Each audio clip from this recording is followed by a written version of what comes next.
I want you guys to listen to something. It's something called CDOM. If you look on the market, that means current days on market. That lets you know how long the property been listed, right? 95% of the time, I'm looking at property that's been on the market 7, 8, 9 months, and they've been dropping the purchase. They've been dropping the purchase price 10, 15K every month without no negotiation. That's because it's sitting on the market too long. And as an investor, we all know we losing money. So if you're a new inspiring investor trying to get into the game, this is the best time because the supply is so much of the supply, and not a lot of people going after it. You can wiggle yourself into a great deal, even though the asking price may be higher than you think.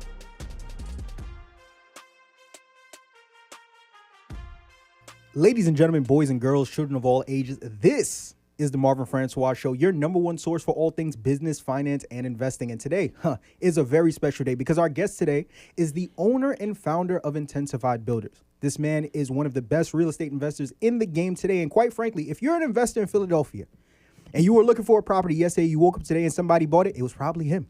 I'm here with the one, the only, the man, the myth, the legend. My guy, Dude the Entrepreneur. What's going on, family? What's going on, man? Thanks for having me. Absolutely. Listen, it's a pleasure to bring you back. The first episode went crazy. Yeah. You came on here and gave game on top of game on top of game. And from then up until now, people from high and low were messaging me and said, if you don't bring this man back, we're going to have problems. Because I know he has more to talk about. A lot more. I know he has more value to give. A lot more. You know what I'm saying? So, I gave you your time. And for me, I was very strategical about it. Obviously, number one, I know you're a super busy dude. Yep. But more importantly than that, I said, man, if this dude is killing the game like this now, just give him some time. You know what I'm saying? Let him keep investing, doing what it is that he's doing so that not only can he come back and give game, but he can accelerate and move forward in his real estate journey and provide value on that as well. And that's what we're going to do today. Yeah, I can't wait. Let's get into it. So I'm excited. So like I said, there are some people who are watching this episode now that saw you the first go around who are familiar with you. But for those who are seeing you for the first time, take a minute to let the people know who you are, where you're from, what you do, and how you got your start. Absolutely. So thanks for having me as always. New to entrepreneur, Cornelius from Philadelphia. My background's a lot. So I got a bachelor's degree in construction management from Morgan State University. Shout out to all my HBCU lovers. And then I went to Rowan University and got my master's degree in engineering. I worked in corporate America for about 2.5, 3 years for a large firm, which I won't say. But I was making great money there, and I resigned in the pandemic in 2020. I put my 2 weeks notice in, and as of November 5th, 2020, I've been full-time investing into real estate. So over my course of the journey, I done help people fix credit. I done help people get thousands, more than $1 million total, but $1,000, $100,000 in funding. And then now I'm actually taking those same individuals and saying, hey, let's get into the real estate.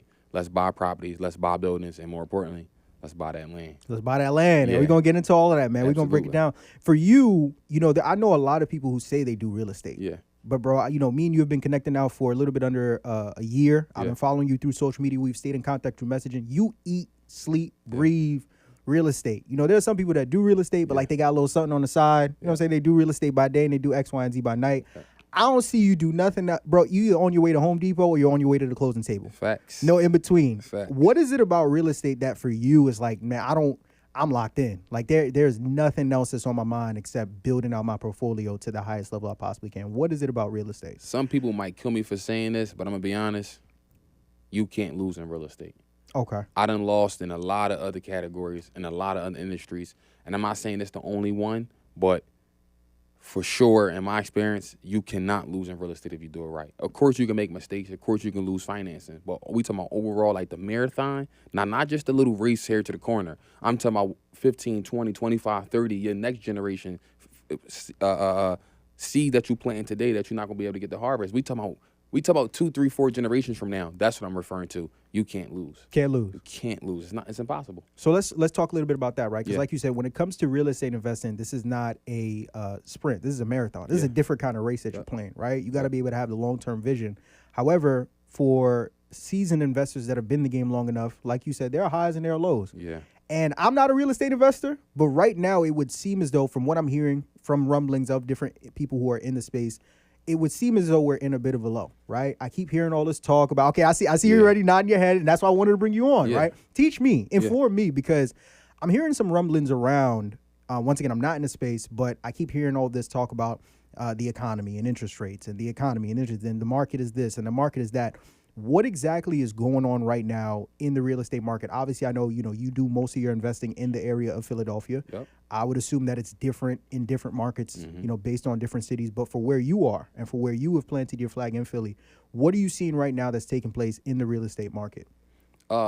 Rates are definitely higher, right? So when I started investing in 2020, literally in the pandemic, where it was like you had to wear a mask and then a mask on top of the mask, right? So Right. like it was super crazy during that time. So when I got into the game, people was getting primary mortgages sub 1%. We talking about 0.9, 0.8%, which has never been heard of, right? That's the first thing. Then the second thing, people was getting DSCR loans, which we can get into, which is like business loans for the properties. People was getting that sub 5%. People wasn't getting that before. So when we got into the game, we had 2-3 years of just super low rates. And being as though that the rates were so low during that time, now the rates had literally, it's a market correction. People keep saying it's a recession. It's not a recession. This is the market correction. It's correcting itself because it was so high before and it dropped down so low so quick. And then it stayed down to the bottom, I would say, like I said, like anywhere from 24 to 36 months. I would say 27 months to be exact. And then it started to creep back up. And now that's where we at now. So everybody jumping into real estate saying, hey, rates are high. No, rates are going back to where they used to be at, right? Mm-hmm. Prior to most of us getting into the investment strategy. And more importantly, prior to us grabbing multiple properties, right? So think about it like this, right? So like you said, essentially right now what's going on is the market is correcting itself because of what has transpired over the course of the past couple of years. Yep. You started your real estate investing journey around COVID when things were all over the place, right? Absolutely. How, given everything that's happened from then up until now, everything that's taken place now, but more importantly, the experience that you've been able to garner from then until now, has your strategy and your approach towards buying properties and just investing as a whole changed, or has it more or less stayed the same? So I would say it more or less stayed the same. My biggest thing during this time and since then was making sure I buy it right. Okay. I tell everybody, if you come to me with a bad deal, I can most likely get you to the finish line. But if you buy that property wrong, and when I say wrong, I mean higher than what it's worth. If you buy that property wrong, there's nothing I can do. You make money on the buy, not the sell. Say that again. You make money on the buy, not the sell. Explain that. So what I mean is this, right? People always thinking about, when I sell a property, I'm going to be getting capital back. But now that's one lump sum. If we talk about Uncle Sam, I don't know if we can do that here, but Uncle Sam going to need some of that. That's why it's called income taxes, right? Because I sold a property, now that's considered income, I got to file taxes. Most of us are entrepreneurs. So you got to pay self-employment tax and personal income taxes. Facts. And then you could talk to your CPA and get into the nitty gritty. But me, I want to be able to do something which is, whereas I can create cash flow. I can create residual income. And then if I do decide to sell, then I can go ahead and pay taxes on that little bit of money. But opposed to me selling all my portfolio and not having no reserve, I got to constantly do the same thing over and over and over again. So I'm getting a nice lump sum check when I sell. But let's be honest, is it really worth it? Mm-hmm. Right? So, it's a lot to unpack there, but we're gonna definitely get into it. We're gonna dive all into it, right? Yeah. So and like you said, for you, my thing for you is being that you've been in this space now for quite some time, you've gained the experience, you've taken your lumps, your bumps, your bruises, and you understand how to navigate the market that you're in. Yeah. But there are a lot of people who are watching this episode, who are listening to this episode, who are either new investors that are still figuring this thing out, or aspiring investors who love real estate. They want to get their hands in the game, but they're not necessarily sure how. Yeah. And they hear all that rumbling from the outside coming in of, well, the market is a little crazy right now. If I were you, I would do this. Or if I were you, I wouldn't do that. Given your personal experience and where you've come from and what you see now, if you could speak to some of those newer or aspiring investors, would you say that this is a good time for them to get started in real estate? And if so, what are some different tips, tricks, strategies that you would kind of advise them on? Absolutely. I think right now this was the second best time to get into real estate, and the first being yesterday. Right. Okay. And the reason why I say that is because, given that the market is so, we gotta get into it, Mark. We gotta get into it, right? We have to. So I always tell my mentees and my students this, right? When the demand for something is high, 95% of the time, that means the supply for it is low, right? That means a bunch of people want that thing, but there's not a lot of that thing. So therefore, the demand is high, and people can now start doing what? Raising the prices. So imagine this, right? Imagine there was only 1,500 pair, I don't know, this exotic sneaker that dropped. But there's millions of people that want it. So once I get my pair, I know for sure I can do what? Slap a higher, triple, double, even sometimes 10x my money, because I know there's a lot of people that want it. That's the high demand. But on the same contrary, on the flip side, when there's a lot of supply for something, there's low demand. Right. right? So being as though that a lot of people, new investors, are trying to get into the market, or if they thinking about it, there's so much supply out right now. You know why? Because no one want to pay the high prices. Everybody's saying, I'm going to wait till the rates drop back down. So now you have property sitting on the market 4 or 5, 6 days, 6 months on the market. I want you guys to listen to something. It's something called CDOM. If you look on the market, that means current days on market. That lets you know how long the property been listed, right? 95% of the time, I'm looking at property that's been on the market 7, 8, 9 months, and they've been dropping the purchase. They've been dropping the purchase price 10, 15K every month without no negotiation. That's because it's sitting on the market too long. And as an investor, we all know we losing money. So if you're a new inspiring investor trying to get into the game, this is the best time because the supply is so much of the supply and not a lot of people going after it. You can wiggle yourself into a great deal, even though the asking price may be higher than you think. Come on now. It's a lot. We ain't even get started. This man, I can see the steam coming out of you. You ready to unpack everything, bro. Let's get a little bit deeper because the key word here, right? You're a real estate investor. Yep. The key word here is deals, right? Yep. What makes you an investor is not buying properties. I could buy properties. Anybody on the street could buy properties. Anybody can buy properties. We're not here to buy properties. We're here to find deals. We're here to buy deals, right? Let's talk a little bit more about that because, like I said, whenever I get individuals like yourself on that have the understanding and expertise of their field, I want people to walk away from the episode upset. Like, damn, I got this for free. Yeah. It don't even make sense. Yeah. You understand? So let's talk a little bit about that. As investors, how do you go about finding deals, right? If I'm a new investor, I'm wet behind the ears, breath smelling like something, like I'm a baby to this. Yeah.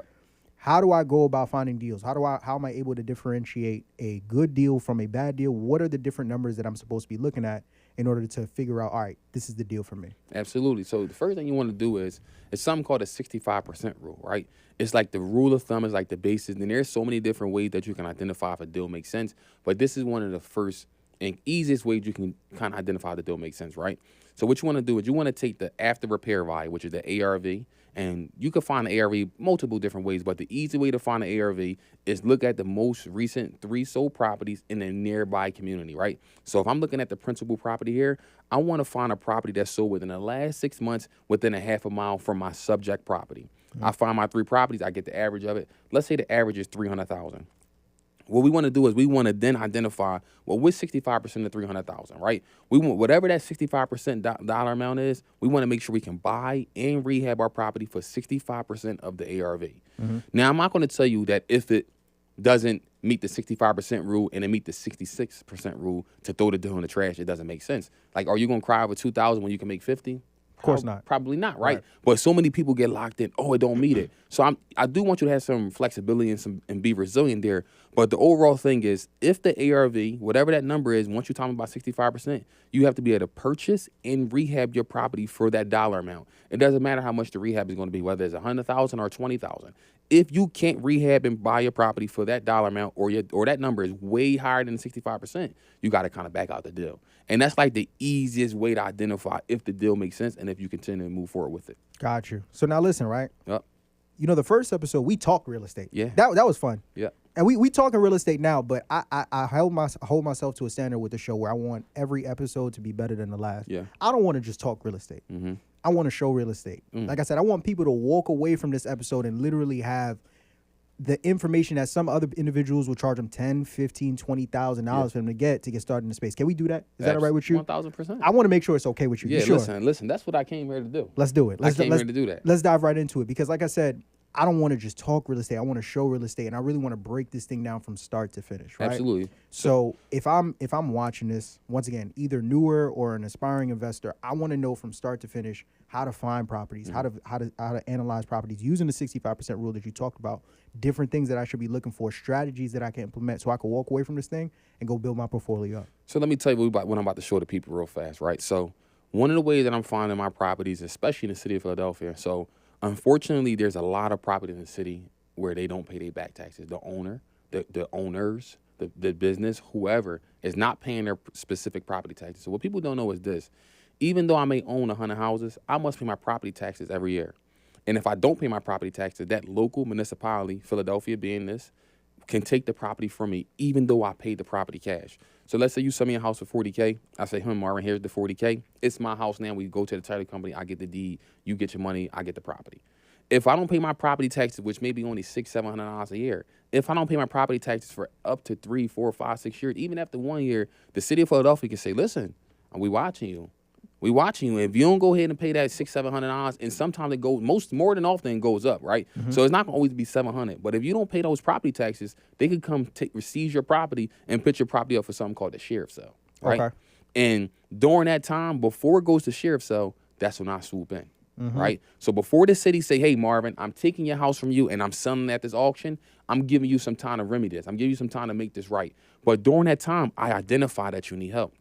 So here I come as a great investor, bailing you out of your bad situation, but more importantly, getting a great deal, right? So the city never take the property. You get some money because you still own it, and we basically knock the city out the box because I'm helping bailing you out before you get to that point, right? So it's a small, fine window before the city take it and the previous owner still own it, and that's when I jump in and say, you know what?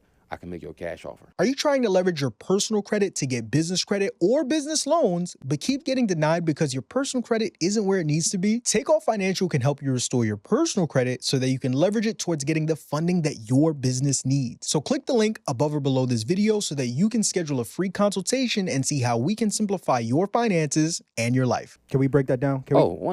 I want to show them the game. Is that ever showing the game? Let's do it. Let's show them. Got you. Josh, are we on the screen right now? Let us know when you're on the screen. There we go. We cooking with Crisco. All right. Absolutely. So what I'm seeing right now is what the people are seeing. If you're watching this on YouTube, you're seeing it live and direct. Yep. The floor is yours. Break this down. I may come in here and there, ask a question I think the audience wants to know, but walk them through step by step. If I'm a new investor, I'm figuring this thing out. Walk me through it. Absolutely. So right here, I'm on the data.philly.gov website, right? Right. This is the website that is 100% free of charge. It doesn't cost anything to get on this website. You guys seen it right there. You guys see it at the top, data.philly.gov.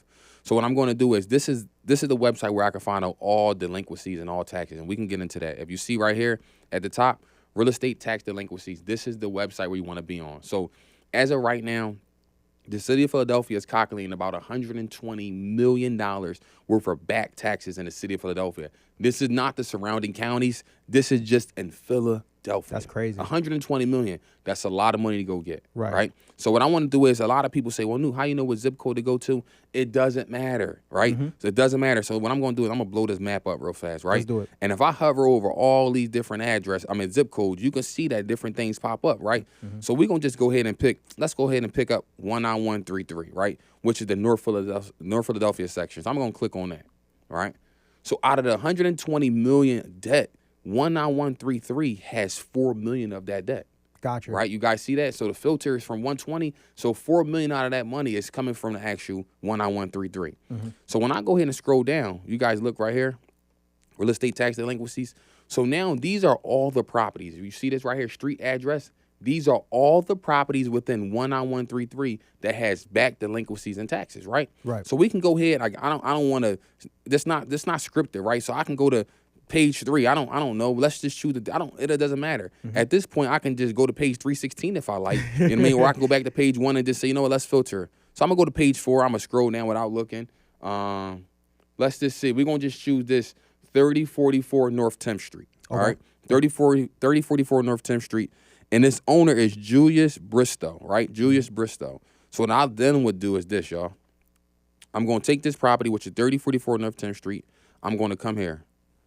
I'm going to go to Philly.gov. 1 second. I'm going to go to Philly.gov. While that's loading up, all these properties here has some type of back taxes in it. And I don't know how much they owe at the moment. And if you see right here, it says principal due, right? It's saying this person owes $66,215, right? So you see that it's not even much. It's not much money that the city's asking for, but they saying they want theirs, right? My thing is, when it comes to it, because the property taxes is tied to their mortgage payments, correct? So that's the thing. Most times it is, but there are some cases where it's not, right? So you have some individuals that could have had this house passed down to them, and then they own it outright. They don't have a mortgage. You know what I mean? So once you pay the mortgage off, if you have finances from a bank, once that bank gets paid off, they stop all that collecting of the money and paying the city and paying its insurance. It's your responsibility. And some people drop the ball there. Got you. Yep.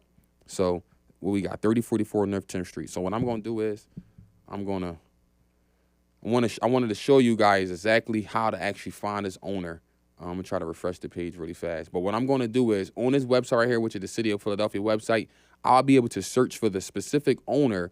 In this case, we said it was Julius Bristow, and I'll be able to get all of Julius Bristow information right here, right now. Gotcha. So that was 3044 North 10th Street. So what I'm doing now is I'm searching for that property that has back taxes, okay?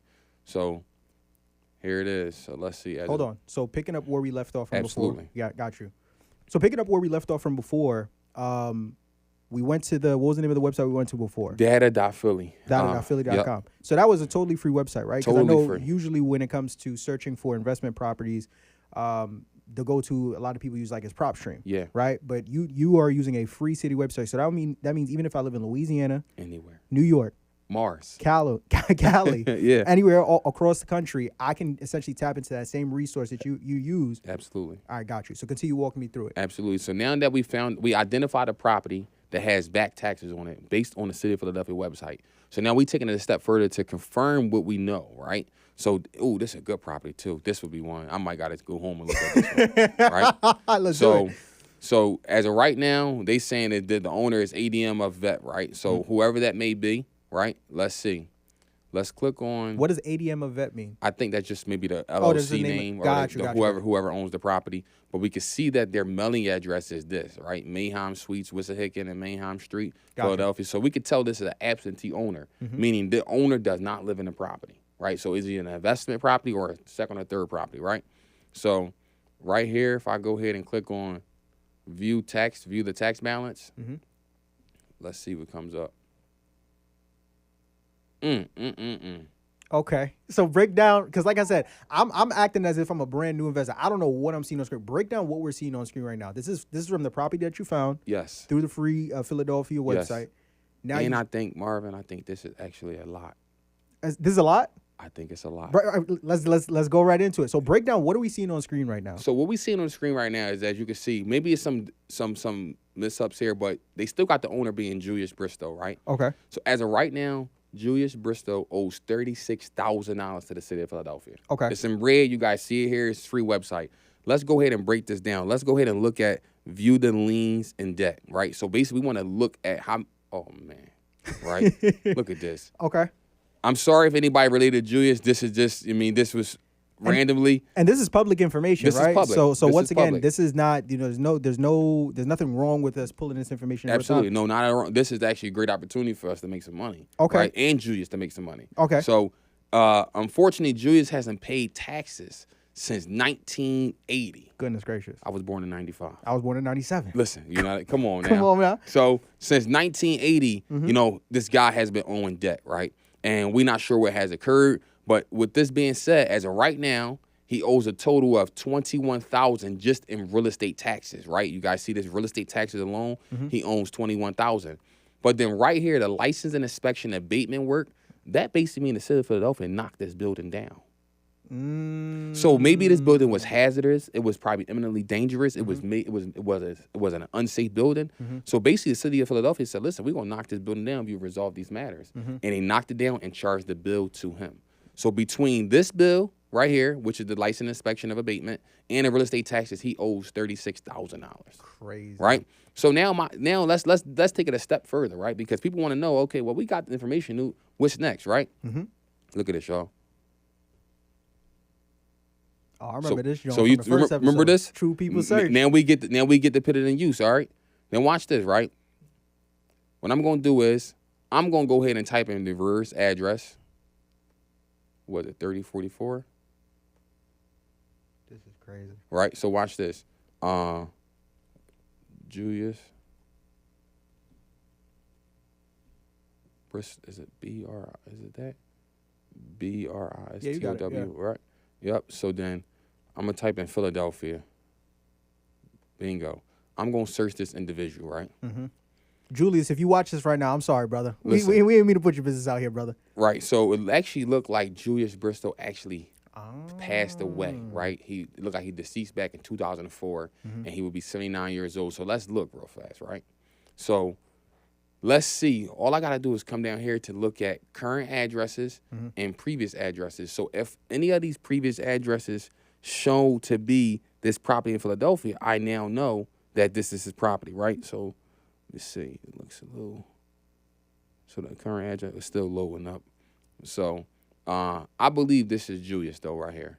I wanted to show you specifically exactly where you can find it, but it's loading up. But try to give it a second.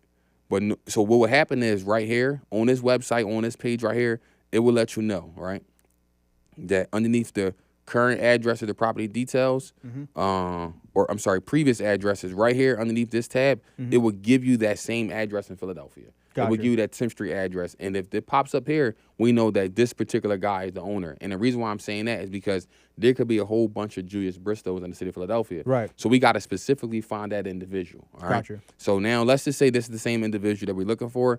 All we got to do is come here and look at the phone numbers, right? Take one of these phone numbers, or if not taking one of them, take all these phone numbers and give Julius a call, obviously pending if this person haven't been deceased. So we'll call him and say, hey, Julius, my name is Mark. I'm an investor in the neighborhood, and I was actually interested in buying your property that you have at 3044 North 10th Street. Yeah. I'm a cash buyer, and by the way, we don't need you to make any repairs. I make all the repairs myself. So now let's just say Julius on the other end say, you know what? This project had been giving me a problem, and we already know it's been giving him a problem. You know why? Because he owed $36,000. So we already know that he's need help. We already found that out. We already know that he owes back taxes, right? So we already coming to him, letting him know, listen, we know your situation. We know what's going on. We know you've been getting those letters from the city of Philadelphia. Let us help you out. Let us help you out before there's nothing you can do, and the city take your property and you don't make any money at all. 95% of people that's in that position say, you know what?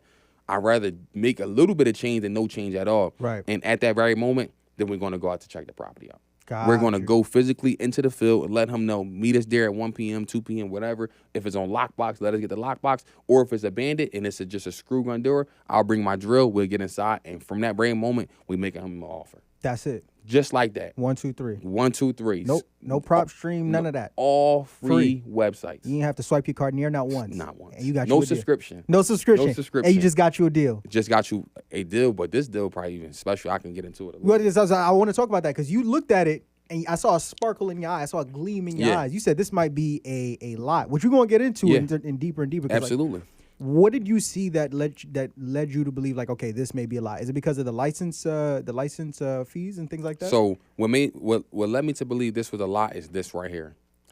This license and inspection abatement work, that means the building was tore down. Do you only get this fee right here if the building has been knocked down on behalf of the city of Philadelphia? Now, you can knock your own building down. That's not going to be on here because you paid for it out of pocket. Gotcha. The only time you get this bill is when the city does the work for you and then they back charge you. So because I'm looking at a bunch of land now, I'm able to identify when the person got the building knocked down by themselves or if it was knocked down by the city of Philadelphia and they paid it or the city did it for free. In this case, Julius, he owes this bill. It's $14,000 for the property being knocked down. So all we got to do now is take this and let's just see really fast, right? Let's do it. Let's just see really fast. Let's just Google this. 3044 North 10th Street. Let's see if we can pop up something. I want to see if it's a lot, but even while that's loading up right there, what we can do is we can come here. I think it's just moving a little bit slow. We could come here and look and see specifically if the land has any square footage. And if the land doesn't have any the building doesn't have any square footage and it's just the land square footage, I know for sure that means page unresponsive. Wait. Exit out and try it again. Okay. 30, 44. So you said if the building has square foot, so there's a difference between building square footage and land square footage. Yes, the building square footage is the specific size of the building that's on the actual land, right? And then the land square footage is how big the actual land is. So you may have some land that's only 1,000 square feet, but you can build a 3,000, 4,000 square feet building on that particular parcel. 1 second. Not sure what's going on with this website today. That's Philly for you. That's Philly for you. That's Philly for you. North 10th Street. So now essentially after you went to the Philadelphia website. Yep.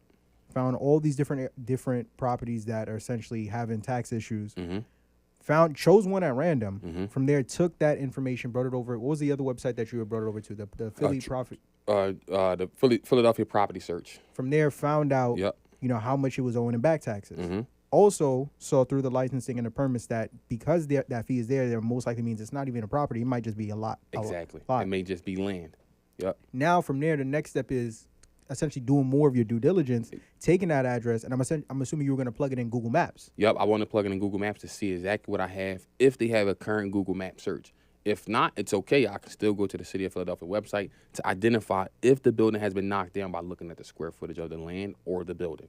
If it doesn't have a square footage of the building listed, then I know for sure it's just land. Gotcha. If it does, it may be something inaccurate, but I can physically go out to the field and check for myself. But based on the data and the information, I think it's land. Got you. So now I have 472 more questions. Is that right? Oh, 1,000%. So now, a lot of times what happens is, like you said, in the case, let's say I find a property like this or a situation like this, but let's say the original owner of the property passed away, right? How am I now? How do I find out who is the living and breathing owner of this property so I can now get my hands on it? How does that work? It's an office in the City of Philadelphia called the Register of Wills. Okay. Okay. So you can go down there, and everybody doesn't have a will. So some people pass away, unfortunately, don't have a will, don't have a trust, nothing in place, and it unfortunately goes to the city, and the city then does what they want with it, right? But let's just say this person has a will. You can go to the Register of Wills and find out exactly who the next of kin was. And at that point, you can then do what? Contact the next of kin and say, hey, 123 Main Street, or in this case, 3044 North 10th Street. I see was your grandfather's, your dad's, whoever it may be, your brother, your sister, your son, whatever. And at this point, I would like to make an offer, right? And then it's then from you to work with the next of kin to get that property under contract. And I have done that maybe like every bit of 6 to 7 times. 6 to 7 times. And the thing is, the Register of Wills is 100% free. Everything we're talking about is free. That's what I'm saying. I haven't seen you spend no money yet to find a deal. Just a little bit of typing. Just a little bit. Just a little bit of typing. A little bit of time. So essentially, from there, you find the property, right? You've done your due diligence. All right, cool. I was able to speak to the individual. I found out, they're not really looking to move forward with things or whatever the case. Oh, excuse me. They are moving forward with things.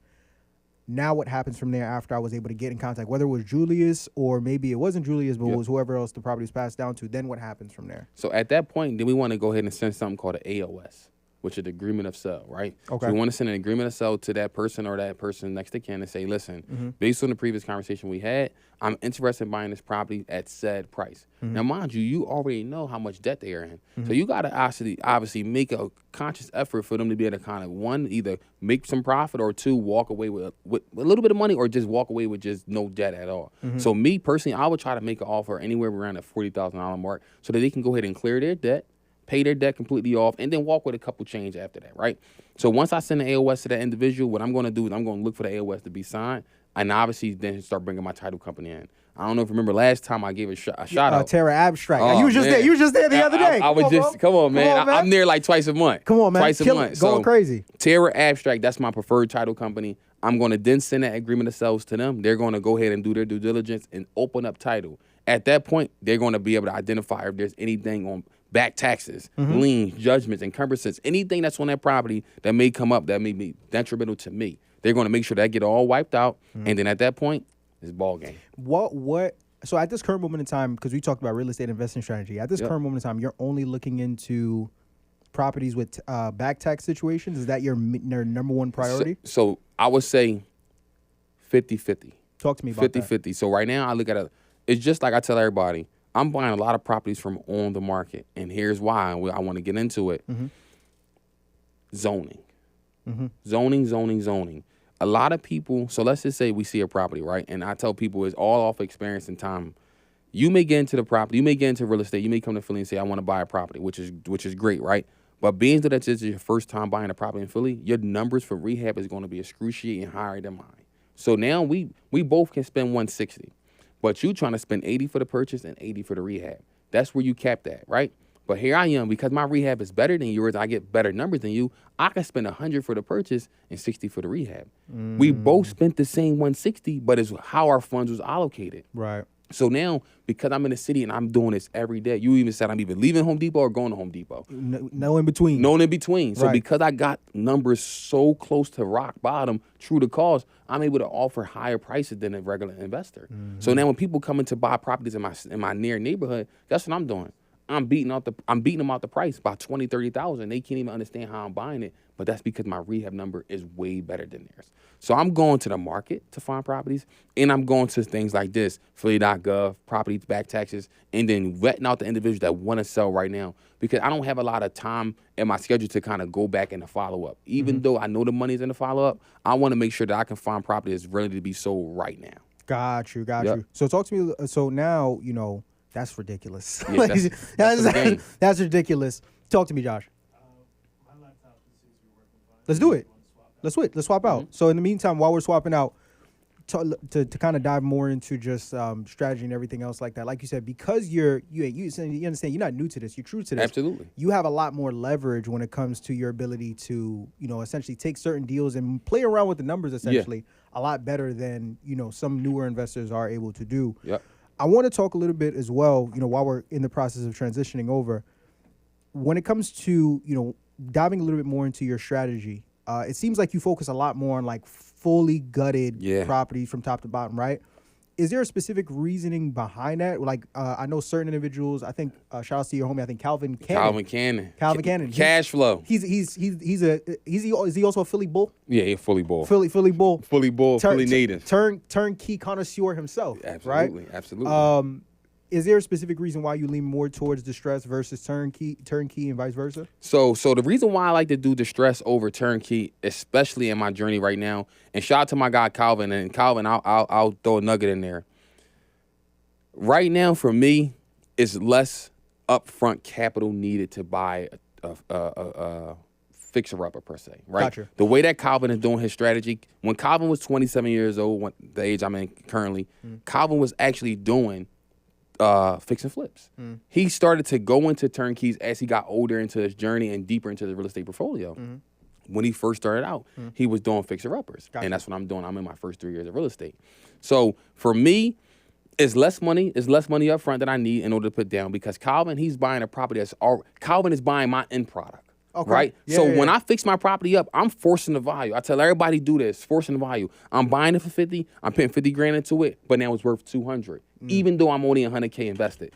So now I can go ahead and take out my equity, put my money in my pocket, and then say, yo, Calvin, I got a property for sale. And Calvin like, yup, it's already done for me, put together. All I got to do is do what? Slap some tenants in there or take the tenants you already put in there. There you go. Being as though that Calvin is deeper into his journey, Calvin's bringing anywhere between 50 to 60,000 to each closing table. You know what I mean? Whereas though, because he's buying an already ready to go property. Whereas though me, on the other hand, I'm buying property that's been in distress for the last 15, 20 years. Sometimes the owner hasn't even seen the property in over a decade. Yeah. They don't know if it's a roof on there, if it's a front door, or if the building even still standing. I'm buying it for them for 20, 30,000, and I only got to put down 10, 15%. So let's just say I'm buying a house for 100K. I got to bring 10% of 100K. That's 10,000. Yeah. Shout out to my bank. Come on now. Shout out to my bank. Come on now. Listen, I'm gonna throw a little nugget in there, but shout out to Citadel Federal Credit Union. Say it one more time. Citadel Federal Credit Union. They give out the bag. The bag. They give out the bag. You know what I mean? You In the understand? form of a credit card and a line of credit. You know what I mean? And then I'm gonna throw a little one in there as well. It's another small credit union. It's a bank, but it's called Embassy Bank. Say it again. Embassy Bank. Embassy Bank. They give out the bag. The bag. The You bag. understand? I'm gonna leave it at that. And just leave it at that. But Yeah. I'm actually happy that you dropped that, because that's something I definitely preach a lot on the credit side too. A lot of times when people think funding and financing, they think Chase, BOA, Wells Fargo. But the problem with those banks, and it's not necessarily a problem, but those are national banks, Larger banks. tier 1 banks. You understand? You can get there. financing from them, but it's going to be a lot harder to do so if you don't have certain credentials you come into the table with. Absolutely. But these smaller regional banks, like what you just said, Citadel Federal Credit Union, Yep. Embassy Bank, these are probably tier 2, tier 3 regional banks or credit unions that sitting. They waiting for new entrepreneur to come in to Soon get as in I the come in, back. they like, how much you need? There I'm you like, go. Where I sign, they like, you don't. I'm like, oh, give it to me then. You know what I mean? Understand? Go ahead, flip it on the property, Yep. wash, rinse, repeat, do it all over again. Absolutely. So definitely a great gem there. I think we got the technical side set up. Absolutely. So let's pick up from where we had left off from before. 3044 North 10th Street. Absolutely. Julius Bristow. Yep. We got the information. Now the next step was essentially to go over to Google Maps and confirm what your assumption is. Man. Oh, it's over. It's over. So for someone who's not privy to real estate, they may be looking at this and they just may see dirt. Yep. I think you see something a little bit different. Talk a little bit about that. What are you seeing right now? So assuming it's this lot right here, right? 3044. I'm assuming that this one right here or either this one right here. But I think it's this one based on how the camera is. Let me just double check. You see the addresses on this property. 50. So what's this right here? This is 52, so it's going lower. So 50 is, 48, 46, 44. So it's like right about here. Right about here is this property, 3044. But being though that it's a lot, I'm seeing dollar signs. Okay. I'm seeing dollar signs, and I'm gonna break it down what I see, right? So Talk to now me. that was the first thing we identified, right? But if I look on here, remember I was telling you on fleet.gov, they tell you the building description right here is vacant land. Vacant land. We wasn't gonna talk about vacant structures from the very beginning, but look at this zoning right here. This is what people don't know. This is what I'm trying to tell people, right? By me seeing a property that's zone RM1, which stands for residential multifamily, that means I can put a multifamily on a lot by right. I don't got to go to the zoning board. I don't got to go to the RCO, which is the registered community office. I don't got to get no participation from the people that live on the block. I don't got to go shake hands and kiss babies. All I got to do is buy this land, and now I for sure can put a multifamily building on it. But now I got to identify how many units I can put on this land. So the city of Philadelphia says, listen, if you have a lot that's RM1 and your lot has at least 360 square feet for every apartment you want to do, we're going to let you do so. All right? So watch this, right? 360 will give me a single family house. But mind you, I don't care for single families. I want multi-families and better. So I need 360 for a single family. I need 720, which is 360 times 2 for a duplex. And I need 1080 for a triplex. So based on this lot size right here, I can put what? Duplex. A duplex. You see, Come on. I might just start investing in real estate myself. Come to Philly, man. I got you. Come on now. So based on this property right here, I can build a duplex by right. But it's no questions asked. It's guaranteed. It's done. It's official tissue. I can build a duplex on this lot, being though that it's RM1, and I got 921 square foot of lots, right? So if you guys look at this right here, it says improvement area. You guys see that improvement area? Right. It's not available because there's no building on it. I can have my improvement area 3,000, 4,000. What is improvement area? What does that mean? That's the actual size of the building. Got you. There's no building on the lot right now. So remember, just because I got 921 square feet of land doesn't mean I only can get 921 square foot building on it. I can get a building that's 3-story tall. I can get a building that's this long. Oh man, I can go down. You follow me? Oh Lord. So now I can put roughly about a 35 to 4,000 square foot building on this lot. Imagine how big that is. Oh my goodness. And it's a duplex. Now I'm getting multiple rents. Oh, Come man. on. So now I'm getting multiple rents, and I'm at the point where it's though now, single families, if I got a single family building, the tenant move out, I got to pay the mortgage. If I got a duplex, the chance that both tenants going to move out at the same time is slim to none. Right. And we're going to start talking about some of the program. I don't know if you remember last time I dropped a nugget on y'all. I told y'all to go to the WUP program, Women Against Abuse. That's where you can go ahead and find tenants at. Lovely. They got a whole laundry list of tenants that need housing. I got more programs just like that. Okay. So much questions. Oh, so much questions. Yeah. Let's First get into off, it. you talked about the importance of zoning. Zoning. Zoning. I want to give a quick shout out to another Philly bull that I had on here. Okay. Derek Boone. Shout out to him. Shout out to Boone. Every real estate investor that I brought on here, they talk y'all preach about zoning to the Himalayas because based off what I'm hearing, that it plays such a huge role in the ability to just make the most amount of money from these deals. So RM1 essentially is a type of zone. What are the other different types of zoning that we can typically look out for? So you got RSA 5, which is residential single attached. You got RSD, residential single detached. You got CMX, that means commercial mixed use.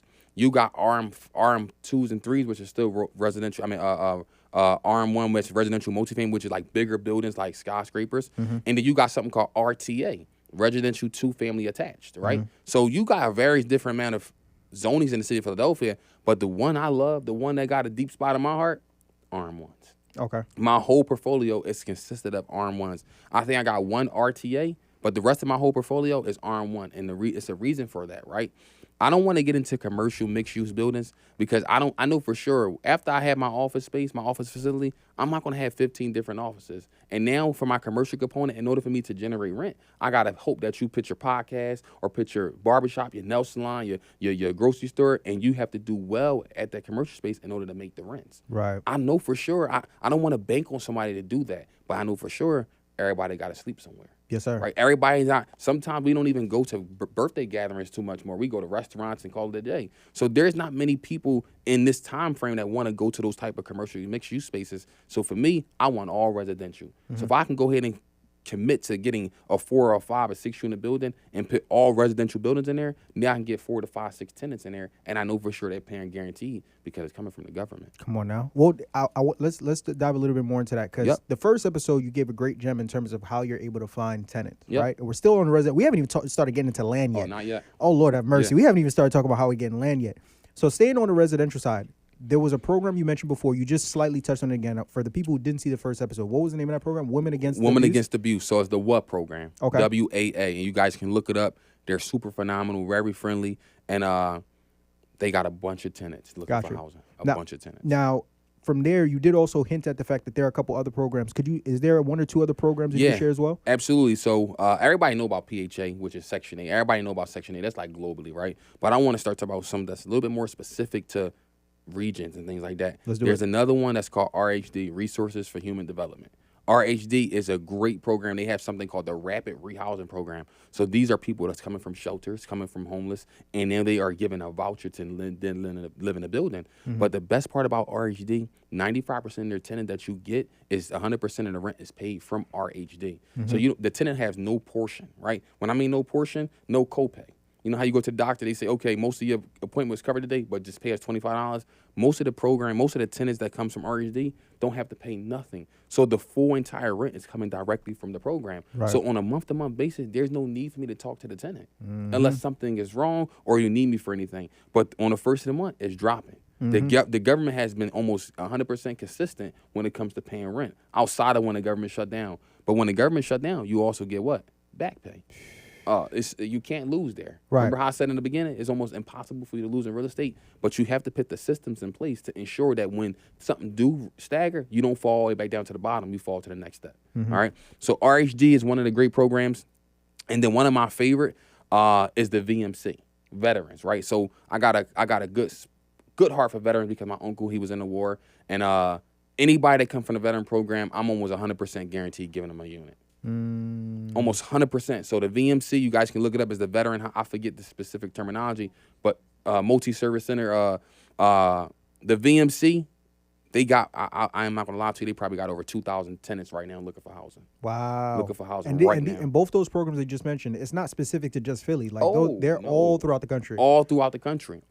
There's smaller divisions of these same companies. So if it's not RHD, maybe something related. But if you go on RHD website, they got a contact now button. You can contact them. You can even sometimes chat them and ask them, hey, I'm in Louisiana. Do you guys have a sister company or a parent company that's out here? They'll say, oh, yeah, a company that we partner with is this. And there may be something different in your place or your local region, but now you can reach out to them and they got the same rapid rehousing program.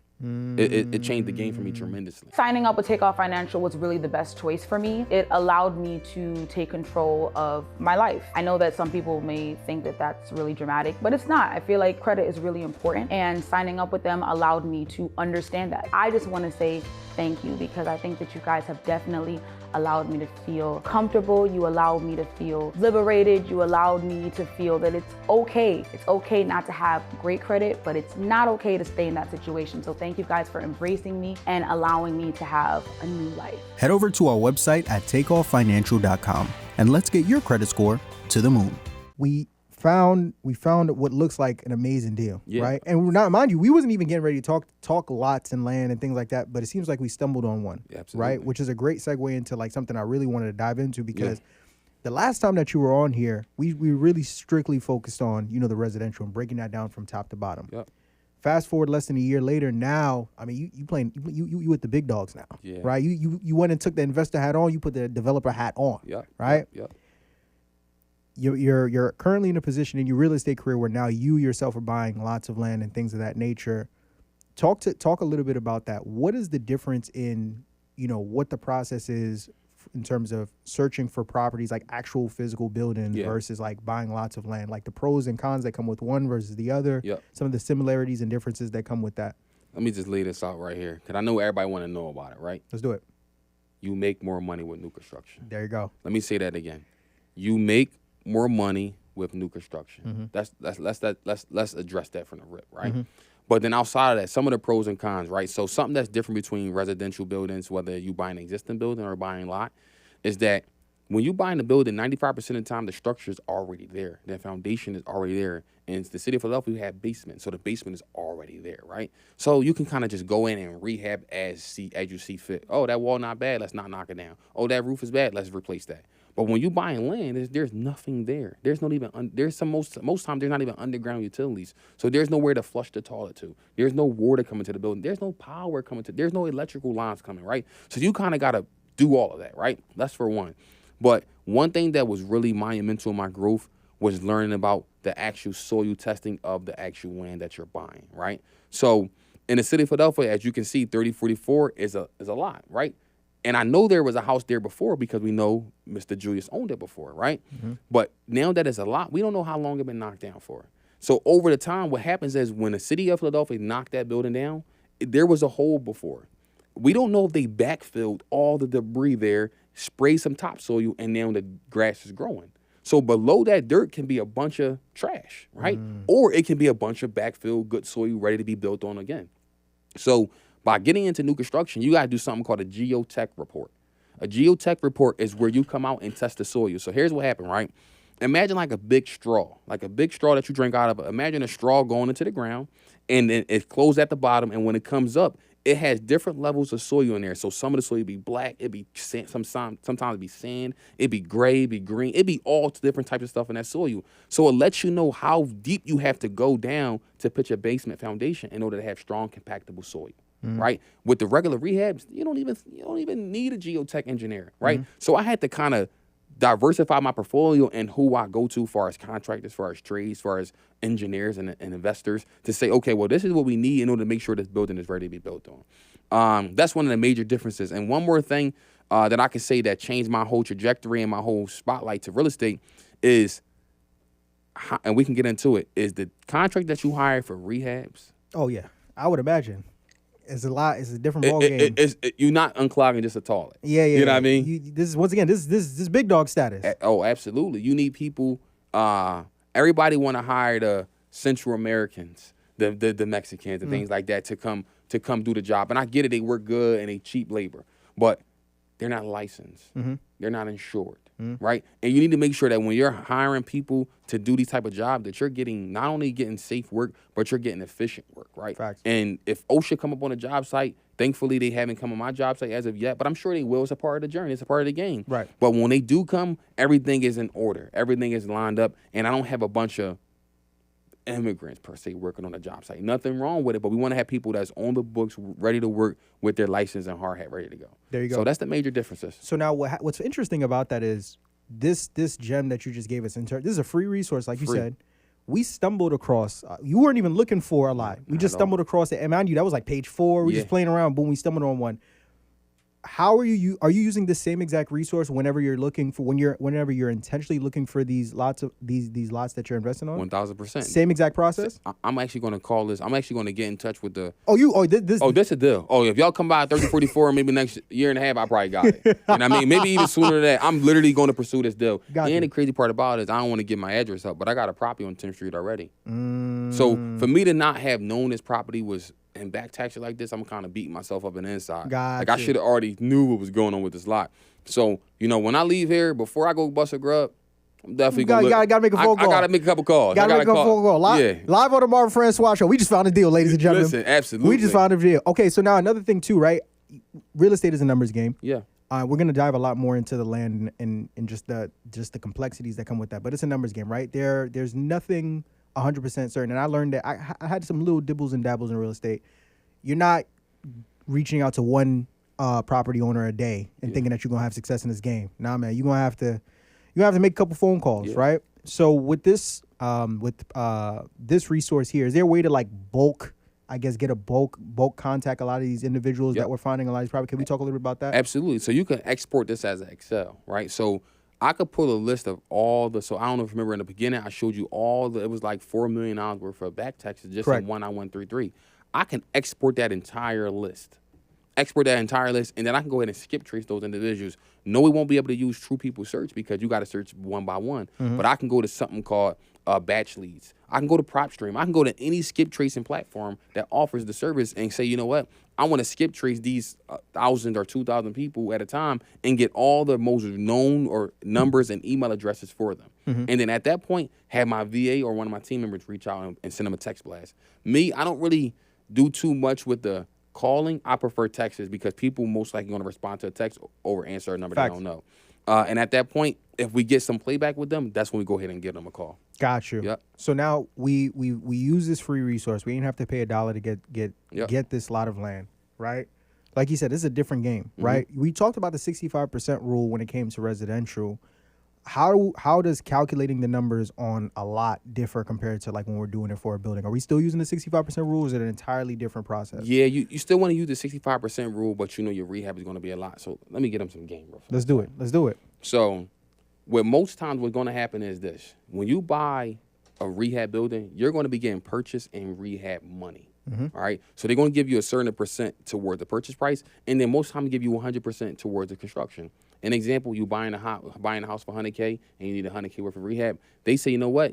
Because you're a newbie, you got to bring 20% of the purchase price. So that means you got to bring $20,000 out of the $100K. They're going to finance the other $80K for the purchase, and they give you the other $100 for the rehab. In the construction, in the new construction, where what I've been doing is instead of me going to go get financing at the very beginning phase to buy the land, I'm buying the land outright myself. Therefore, I don't have a what? Mortgage. So I buy the land outright and get the paperwork, which is called the soft call. So all the paperwork, the fencing, the geotech report, the porta potty, all the permits and the plans, I go get all that already approved, ready to go. And then I take all my whole portfolio, my whole package, and I take that to a lender and say, hey, Marvin, I got this 4-unit building. I'm ready to build. It's going to be 4,000 square feet. We're going to have white brick on the outside. We're going to have stainless steel appliances throughout, LVP. I give you the whole dynamic. You say, yo, this building is going to be a bad building when it's done. I say, you know what? How about you finance it for me? You say, you know what? I'll give you 100% construction. Now, mind you, I'm still using the 65% rule because I'm using 65% of the ARV. So imagine 80K, 800K. 65% of 800K, which is the ARV, which is way higher than the rehab. You giving me $500,000, $600,000 to build the building. But guess what? It's not going to cost me that. So that extra money, you just hey, that's called the GC fee. GC? Yeah. Go ahead, slide that. Go put that in your pocket, put it in. But most people put that in their pocket, or the average person take a trip, buy something nice, buy some jewelry, whatever it is they like, and there's nothing wrong with that. Me, as soon as I get that GC fee, I'm back out there.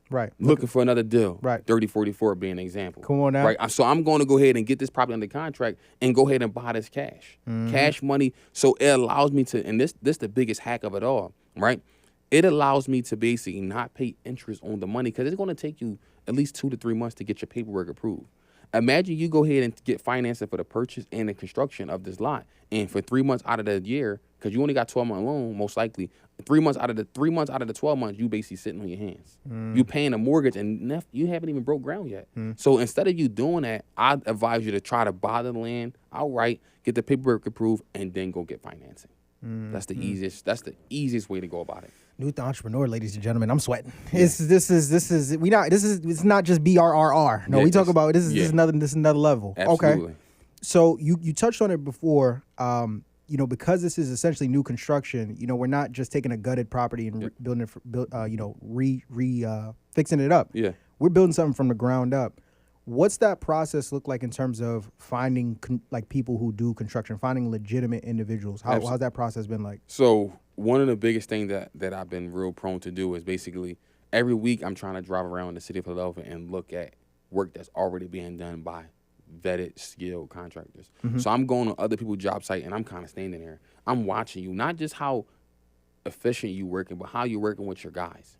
Is everybody in uniform, or are we just all wearing whatever we want to wear to work, right? So I'm looking at those type of companies, and then more importantly, I'm going to the famous social media, and I'm finding tradesmen, I'm finding excavators, I'm finding backhoe users, I'm finding concrete contractors. I'm finding everybody that I need to use in my project, either in person or social media. And I don't got a lot of referrals because there's not a lot of people, to be honest, there's not a lot of people that especially that look like us, that's doing new construction, especially in the city of Philadelphia. Right. So I just started and I'm one of few. All right, so pulling up on job sites help a lot, but I would say personally right now, I've been finding a lot of my contractors from social media.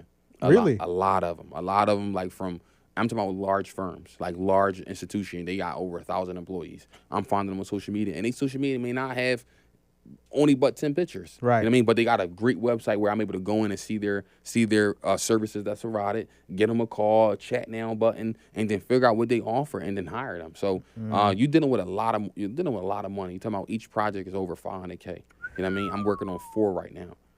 4. So that now brings another question, right? Because I follow quite a bit of real estate investors, and everyone has their different philosophies when it comes to real estate. One gentleman who I follow, he invests more in, I think, the Connecticut area. I'm not sure if you're familiar with him. I think his name is Welby Aselli. I'm not sure if you know that. I heard him before. I'm not too familiar with him. So one thing that he talked about was, a lot of times different investors preach about quantity. Oh, I have 50 doors. I have 100 doors. I have 200 doors. But it's like, it's not about having X amount of doors. It's about the quality of the deal. What's your cash flow look like and all those different things. So for you personally, and that's why at the top of the show, I asked about your strategy. Do you ever, and obviously you're a smart dude, I'm sure you do your numbers. Do you worry about like over leveraging in terms of like how many doors you're getting and how many deals you're doing all at once? So yes, all the time. Like I always worry about, not honestly worry about it, but I always take into account over leveraging. Me, I never over leverage. Okay. Never over leverage. When I mean over leverage, so remember how I talked about the BRRRR strategy, right? The buy, rehab, rent, refinance, repeat process. During that refinance phase, some lenders say, hey, we allow you to go up to 80, 85% LTV, right? That means you're taking out 80% of your equity and only leaving 20% in, which in some cases can help you, especially if you predicting or especially if you know a down market about to come, because you don't want to lose all your equity in the world. You don't want to lose all your equity on paper. Right. You want to get the equity out, and if you should choose to use it, you should be able to. Right. So me, I stop myself at 70 to 75% LTV. So what I'm saying is this. When I get a building and it appraised at $300,000, I'm only taking out 75% of the $300,000, and I'm leaving the equity in my building, which allows what? My mortgage to be lower and my cash flow to be higher. I'm playing the cash flow game. The more equity you take out of the building, the higher your monthly mortgage going to be, meaning the lower your cash flow going to be. So it's a trade-off there, right? But early on my journey, I was taking out 70, 75, 80% sometimes to get the money out to then go get more acquisition. And if you got that strategy, I think it's 100% good, but here's where you start to win at, right? After every so often, you should be able to throw a flip in there. Sell one of your properties. So imagine this. I buy 4 properties, and I keep them as rental. The 5th property I buy it, flip it, and I pay off one of the other properties I've recently had. So I'm always kind of trailing my previous rentals. And I'm saying, you know what? For every 4 that I get, I'm going to sell one or refinance one heavy and pay off another one. And by me paying off another one, and now instead of me having a mortgage on this first one, I own it free and clear. So now instead of my mortgage being $1,000, it's 0, and now I'm getting all my rent. So now my cash flow went up significantly, and that's per month. You know what I mean? That's every single month. So when you start talking about the numbers and over leveraging, you got to be very, very sharp on them numbers. Like you can't miss a beat. Do you ever want to get your portfolio to a point where it's like, yo, I own all this real estate and it's 100% free and clear, or or is it more so getting your portfolio to a point where it's like, all right, 30% of my portfolio or 20% of my portfolio is free and clear. The rest is good debt that I can now leverage to now go and get, whether it's refinance and take that equity and go invest in another deal. Talk to me a little bit about that. Not at all. No? Not at all. You don't ever want to get to a point? Never. When I do go, I want to be 100 trillion in debt. Really? Yes. Okay. And the reason why is because I got insurances in place, right? So although I know we spoke before the show, and you right when we started, you said, Newt, you just strictly real estate. Like people dibble and dabble. Like you don't really I do real estate, but I make sure I back my money up. Okay. I got insurances. So there's a lot of things that I'm doing, and life insurance being one of them, right? So I got life insurance. I'm actually preferred. If you guys don't know what that is, that's when they come out and check you. They blood test, physical test. Do you smoke? Do you drink? And figure out exactly how much your premium will be. But being though that my health is really good, I'm a preferred, meaning I can get the top insurance for the cheapest amount of money. So we talking about IUL's whole life insurance where I'm able to borrow against my own money. And instead of me having, me paying off my mortgages, I have my mortgages being paid off by my life insurance when I do go. Right? So most people drop the nugget. Most people name their mom, their significant other as the beneficiary, right? Or their child. But instead of me naming my family as a beneficiary, I name my LLC as the beneficiary. So when I do go, because I know it has to happen, when I do go, my LLC get the capital. And then the money that, mind you, my LLC owns the property though. So now my family get the difference between what I owe and they get free and clear properties. So there's no point in me being on earth paying off the mortgages when I do go. I'm setting my family up for 7, 8 generations, which I talked about when we first started. So this is why I don't dibble and dabble. I'm going hard in real estate, as hard as I can go for as long as I can go. And then when I do leave the earth, I'm making sure that the generations after me will probably never have to work ever again. Beautiful, Yep. beautiful, beautiful. Another thing, first off, I've heard of people using life insurance when it comes to the real estate game, but kind of hearing you break it down in that way, I didn't know what was going on out here in these streets. I didn't know it was like that. Yeah. Ladies and gentlemen, goodness gracious. Yep. Another thing that you talked about on the previous episode that I definitely wanted to circle back on this one. I remember I had brought up L&I, and you damn near fell out your chair. Look, see, there you go. Damn near fell out the chair. Them people. But then once again, that was on the residential side. Yeah. You know, obviously that plays a huge role in, you know, your turnover when it comes to securing a property, getting it rehabbed, and getting to the finish line and getting tenants in there. How is the licensing and permit game differ when we're talking about new construction, right? Because there's a lot more that's going on this time around. Talk a little bit about that. I literally had an inspection today. Oh, right before you came here? Like literally, I was like, all right, thank you, inspector. Like, I literally just shot him a message, like, made sure everything was good. They're very, what I learned about L&I is that they'll work with you if you want to work with them, right? So there's been a point in time in my journey where I was, like, kind of hiding from L&I. Like, I didn't want them to know what I was doing. And then there was a point in time where, though, like, they was in my business, even though I didn't want them to, and I was like, yo, what is y'all doing? And now it's at the point where we mutually want to work with each other. And I had to, it was a growing process. Like, I had to grow to this level to say, you know what? I don't mind them coming in and see what I'm working on. So right now, L&I has been somewhat okay. The hardest part about dealing with them is getting the stuff approved. I send them something, they say send it to this email. 2 weeks later, they never got it. But instead of saying, hey, I never got it on day 1 or day 2, and I've been following up, you guys been stringing me along, and here I am 2 weeks out, and you saying you haven't received the document. So now I got to go through the whole submittal process again, and I just lost 2 weeks. Now imagine if I had a loan during that time. I'm paying interest on that money. If you don't know, when you deal with a loan, you could break down per diem. Right. Per diem is how much you paying per day. You know what I mean? People don't even know this stuff, right? Like, this is some higher level stuff that you got to really know about. So if your mortgage payment is $1,000 a month and you break down $1,000 divided by 30, that's how much you're paying for that loan a day, right? So every day that you're losing, that's how much you're losing every single day. Right. Imagine it's 3-4 months. Yeah. I'm talking about 120 days or so that you just paying on money that you're not getting to use. And for me, it's not worth it. So me, I want to work with L&I, but I want to work with them on my terms and my accord, and I'm putting them in a position where though they can't say no, and that's by buying R1 buildings and buying stuff that's by right. And then I'm willing to wait the time because I know for sure it's not a no, it's just a win. Got you. And then as we kind of start to wrap things up, like I said, I wanted to really provide as much value to newer investors. Obviously, you know, we dived a lot more into like the lots and lands and stuff like that. Yep. How long, if I'm an investor and I know eventually I want to get to first off, is the developing side of things for all investors? Like, should every investor at some point in time aspire to get into that side of real estate? And if so, what's the benchmark of like, yo, you should probably get a couple X amount of properties under your belt before you even think about playing that game? Yeah, I don't know if I see some people doing it. I don't know if jumping into real estate as far as developing out the gate is maybe the best idea, because there's going to be so many things that you're missing, right? From just the internal thing, like the internal phases of what should happen and who should go first and who should go third and who should go seventh, right? So not right out the gate, I would say at least 3 to 5 full gut jobs. If you're able to get 3 to 5 full gut jobs underneath your belt, I think at that point, you then racked up a good enough portfolio and experience where you're able to say, you know what, I'm able to take on just 2 more additional phases, which is the geotech and then the foundation. Because you're going to do everything. You got to remember, right? In rehab, you got to demo the building.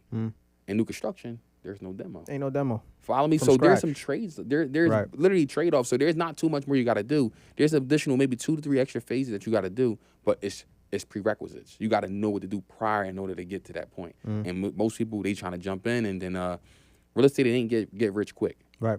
It's get rich for sure. Wait, say it. What a way to close that. Say it again. Listen, real estate is not get rich quick. It's get rich for sure. And you got a lot of people selling you the overnight real estate thing. That's not how it worked. It took me 3 years to get here, and I'm finally like sitting nice. Yeah. You know what I mean? We good. But it take time, but I know for sure by you just being disciplined and being resilient, right? I tell people just like this. Determination is good to have. Hard work is good to have. But without both of them, you sometimes don't get anywhere. You just get a bunch of hard work. And just because you working hard don't mean you actually putting in the work to go. Right. Just because you're busy don't mean you really being productive, right? So just keep that in mind when you guys getting into it. But 3 to 5 projects, I would say. Newt, the entrepreneur, ladies and gentlemen. Absolutely. Listen, what a way to close the episode out. Take some time now. Of course, like you said, you just gave him the game on top of game on top of game.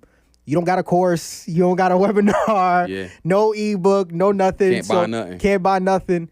Tell the people where they can find you and how they can tap in with you. So yeah, you guys can follow me at Newt the Entrepreneur, Newt _ the Entrepreneur on Instagram and all social media platforms. Like Marvin said, there's no ebook, there's no course, You don't set them to a 5-day challenge, nothing like that? no challenge, no webinar, Nothing? no free webinar, and none of that. No offense to anybody that's doing it. Right. I just don't have it. Me, I'm in the field. I told you last time, when you want to do real estate and you come to Philly, you know who to holler at. You know what I'm saying? Last time you was on here, you were buying buildings. Yep. The second time around, you were buying lots of land. Mm-hmm. If we do a third episode, what's going to happen? What's going to happen? Might be buying skyscrapers. Ladies and gentlemen, Newt the Entrepreneur at Newt _ Yep. the Entrepreneur on Instagram, and that's it. Nothing. Yeah, nothing else. Like I said, ladies and gentlemen, no course, no book, no webinar, no webinar jam, none of that stuff. You can't get none of that. All you can get is just pure game on social media. And if you guys want to tap in, reach out to us. We can be more than happy to help you. But no, nothing you can't purchase in the bio. No link in the bio. My God, no link in the bio. I No link in the appreciate you, bio. family. And I Absolutely. appreciate each and every single one of y'all for tapping into this episode and showing it some love. And if you haven't already, what are you doing? Take a second, take a minute, take an hour out of your day right here, right now. Just go ahead and slap that like button and show this video some love. We're very appreciative for each and every single one of you. And I'm appreciative of you, my Thank guy, you. for Thank coming you. through for a second time and just and blazing the episode down. As always, ladies and gentlemen, I'm Marvin Francois. This is Newt the Entrepreneur. Yep. Y'all have been good. We've been great. This has been amazing. And as always, thank you. And God Thank you. bless. Thanks for having me. Peace.